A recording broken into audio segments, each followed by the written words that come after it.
Migratory bird এসছে, জানি না এই গ্রীষ্মকালের কোনো মাইগ্রেটরি বার্ড কিনা। প্রচুর এই যে দেখা যাচ্ছে না, প্রচুর ভালো লাগছে। বেশ পুরো জলাশয়টা, পুকুরটা ভর্তি হয়ে আছে, অদ্ভুত সুন্দর। এক ঝাঁক এসছে, আমার মনে হচ্ছে সম্ভবত এরা খাবার খেতেই নেমেছে। এবং এক জায়গায় আছে, আগে যেমন দুটি আসতো, এবারে অনেকগুলো এসছে। এবং বেশ আনন্দেই আছে মনে হচ্ছে।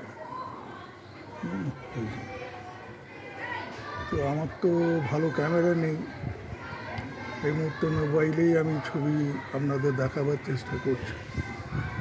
ভালো লাগবে দেখুন, প্রচুর এসছে। এবং আজকে তাপমাত্রাও বোধ হয় 37-38 ডিগ্রি টেম্পারেচার। আমার মনে হচ্ছে এই পুকুরটাতে প্রচুর খাবার আছে, পাখিদের যে খাবার সেই খাবারটা রয়েছে। এবং আমি এই যে ফটো তুলছি সেটাও কিন্তু ওরা মন দিয়ে দেখছে, ওরা নিরাপদ ভাবছে। কিন্তু আমাদের ভয় হচ্ছে এইগুলোকে ধরে নেওয়া বা কেউ ধরে নিয়ে চলে যাওয়ার জন্য।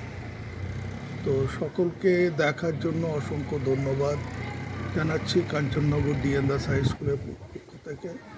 আমি ডক্টর সুভাষচন্দ্র দত্ত,